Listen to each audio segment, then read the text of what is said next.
ka ng dalawang mata ko, ginawa mong, for lack of words, I mean, this is in America, we have the so-called fair usage. Bakit mo pinutang ina ang Santo Papa naming mga Katoliko? Gagawin mo ba yon kay Felix Manalo ng Iglesia ni Cristo? Hindi ka nanalo. Why did you do that?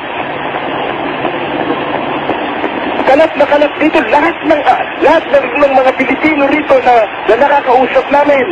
Abogado, na nag-aral din sa Ateneo and all that. Basahin mo yung sa Facebook, basahin mo yung mga email, minumura ka.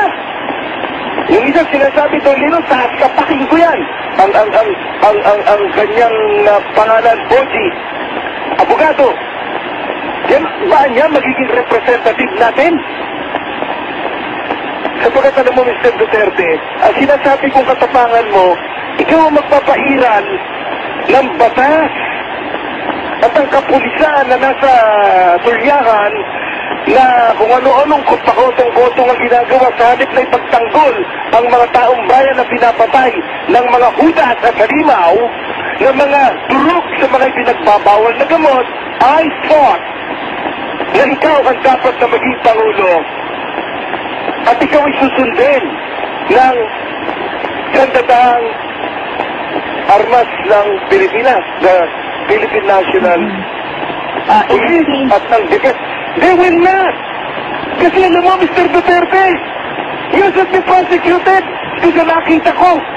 Sapagkat sarili mong boses, mukha mo, sinabi mo, sinuwento mo pa at narinig ko yon sa DCXL. Pati, diyan sa sarili namin istasyon. Ano sabi mo? Kasi may time na meron napagbintangan na rape. Napagbintangan. Sa Makatwid, may karapatan yan. Sa Makatwid, ang ginawa mo, pinuntahan mo dahil pumunta raw doon sa isang syudad. Nung bumalik ka, dahil galit na galit ka, dahil meron ginahasa di umano, suspect, inilagay mo sa isang taxi o isang sasakyan, galing sa iyong sariling bibig, sinindihan mo, sinunog mo, pinatay mo yung suspect. Anong pagkakaiba mo ngayon doon sa mga kriminal na nais namin linisin mo? There is a rule of law, Mr. Duterte. Abogado ka pa naman. Ngayon nare-realize ko kung bakit ka gustong dakitin ni former Department of Justice Secretary Lima de Lima. In fact, you should surrender. At patunayan mo yun kung nagbibiro ka. Kung totoo nangyari yan, you should be prosecuted. Ano kayo dyan sa Pilipinas? Wala na talaga kayong sinusunod na batas. What happened to the rule of law? What happened to the presumption of innocence? Mr. Duterte. Yan ba ang ikikilos mo? Kapag ikaw ang naging Pangulo ng Pilipinas, ngayon, siguro walang magko-comment, nagtakot na sa'yo. Kasi si Marcos hindi ginawa yan. At mag-iiyaw ka sa isang istasyon ng TV. Dapat kami rito sa Amerika, kakalabanin mo ang Amerika. Sino nagsiksik sa ulo mo na hindi magpapakamatay ang mga sundalo namin ng Amerika kung magkaroon ng gera patani dyan sa South China Sea? Sino? Sino nagturo sa inyo? Yung mga kaibigan mo na sila Joe Matison? Sapagkat malapit ka sa mga komunista, doon ang ubra katarantatuhan mo sa Davao. Pero sa buong Pilipinas, you shouldn't be the president. Para sa akin lang, ito ang aking sasabihin na ito. Sa aking opinion, stupido lang ang boboto sa'yo. My God, the Philippines is under a democratic form of government, under the rule of law. Sa mga Chris, kapag ikaw ang naging presidente, manununog ka ng mga kriminal na suspect pa lang.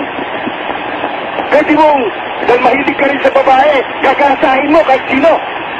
Walang gagalaw sa'yo, matarantado ka pa na eh. Pati Santo Papa, minura mo na. Ay dadahili mo, nirape ka. ng isang pare. Yung hantingin mo yung tarantadong pare na yon. Kung sino man yon. Pero tawagin yung putang ina ang Santo Papa? What the hell is the matter with your brain?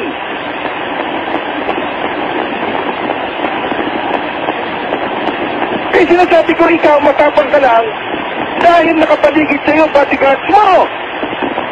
Hamunin kita. Sige, pumunta ka rin sa Manila. Maglakad ka, magmula Baclaran, punta ro ka sa Luneta. Iskinisala ka pa rin. Eh baka nandito ka pala sa aristocrat, tumumba ka na sa Mertis eh. Kung wala kang bodyguards. Bakit? Na nasa isip mo ba? Paliligiran ka ng National Defense ng Pilipinas at ng kapulisan? Kapag ikaw ang presidente ng Pilipinas, hahawayin mo lahat ang mga demokrasyang bansa tulad ng Amerika, mumurahin mo ang Amerika, mumurahin mo ang Santo Papa, mumurahin mo kung sino-sino. Pero ang komunista China na sinasabi mo, hindi ko yung gigirahin sapagkat pababayaan mo na lang ang West Philippine Sea. Maya ka sa balat mo. Sumama ka doon sa mga bata ngayon na nag-iipon ng lakas at ng konting makakain na gusto nila na ipakita sa buong daigdig. Na ipagtatanggol nila ang isprasis. Dapat suportahan ng gobyerno yan. Kung ako'y makakapagpadala lang ng konting tulong sa kanila, gagawin ko yun. Hindi ko alam kung paano gagawin. Kung ano man naging sisyo ng mga batang yun, maganda yun. Parang yun ang nakita ko kanina sa NHK ng Japan na yung mga kabataan sa Hong Kong na tinatawag ng mga umbrella soldiers na naniniwala sa demokrasya, meron na silang tinig ngayon na ayaw nila sa Communist China. Gusto nila na demokrasya ang umiran sa Hong Kong. Ikaw kabaliktaran. Gagawin mo komunista ang Pilipinas? At lantaran mo na sinabi sa mga military attaché namin? Yun ang nasa report. Sinabi mo na hindi magpapakamatay ang mga Amerikano. Sino ka? Sino ka para kasinta ka namin? Sus Mariosis, you don't deserve. You don't deserve to be vice president. You don't deserve nothing. Yung sa ginawa mo pagmura sa aming Santo Papa, this is a voice of a Roman Catholic. Pero mas preserve ako number one, kakalabanin mo ang Amerika, ilulublog mo sa kaling baboy ang ekonomiya ng Pilipinas. Isang bala ka lang. Tarantado ka. Well, kasamang Don Dino, ako sana narinig lahat ni Mayor Rodrigo Duterte ang mensahe mong yan, ano? At sana yan... makakarating yan. Magpaliwanag sa kanyang kaibigan. Kahit ako hamunin niya, uuwi ako dyan mag-isa. Sa edad kong ito.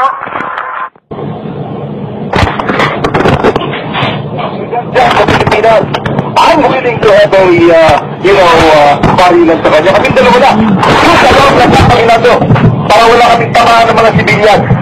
God, Doget, sa loob ito patatamaan. Pakikita ko sa'yo kung gano'n ang matapang. Mario, you have no goddamn idea who I am, you know? Nakakasuya na. Duterte. Dito, sa kapatid mga kita, Luzon, Visayas, and Mindanao.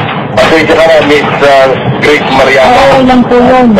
Para hindi mai-airing ang inyong saloobin at opinion sa bagay na yan po. Pero tunay na ikinagagalit ko talaga, yung ginawa niyang pagtawag ng PUPA, kung ano man ang kanyang intensyon doon sa aking Santo Papa. We have to fight for it. Pero makikibili mo kayong sumuubog niya na kadang-kadang ang ganda sa reception ng daigdig sa buong Pilipinas.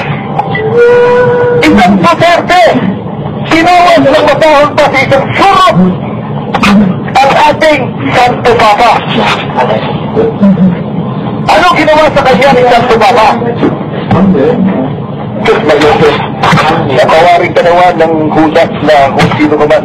Duterte ka. Anyway, dito sa pagkatmahan kita, Luzon, Visayas at Mindanao, God bless you all. Kung sino man ang tinamaan sa inyo, hindi ko po intensyon na saktan na inyong kalooban, pag-isip kayo ng malalim, at gamitin yung isip, yan inyong kalooban.